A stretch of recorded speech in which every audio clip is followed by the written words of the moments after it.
If you want to start improving your audio in Audacity, one of the most important things to learn is how to use effects the right way. In this video, I'm going to walk you through how to use Audacity effects step by step, so you can clean up your voice, boost your sound, and make your recordings sound much more professional. And if this tutorial helps you out, make sure to hit the like button and subscribe for more simple software guides just like this. Alright, let's jump in. First, open your project in Audacity and find the audio you want to edit. Before you apply any effect, you need to select the audio first. You can do that by clicking and dragging across a section of the waveform if you only want to edit part of the track. If you want to work on the whole track, click the track header on the left side of the audio track to select it. This is important because Audacity only applies effects to the audio that is currently selected. Once your audio is selected, go up to the top menu bar and click the Effect menu. This is where Audacity keeps all of its built-in tools for changing your sound. Inside this menu, you'll see different categories and effect options, depending on what you're trying to do.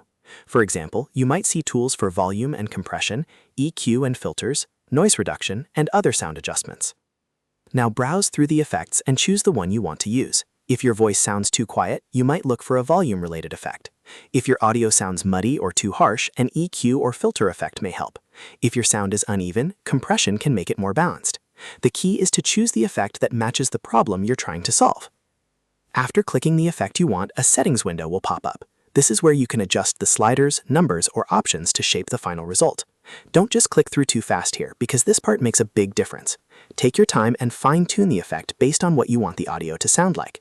Before you commit to the change, click Preview. This lets you hear the effect before it's permanently applied.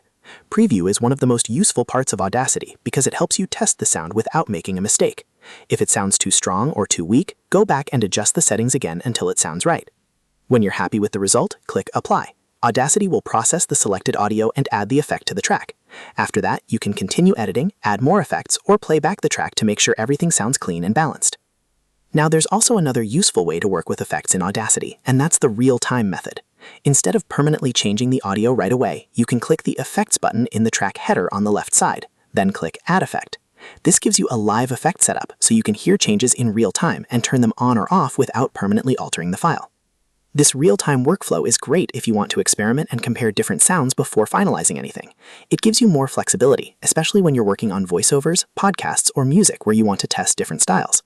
So to quickly recap, select your audio first, open the Effect menu, choose the effect category, adjust the settings, preview the result, and then click Apply.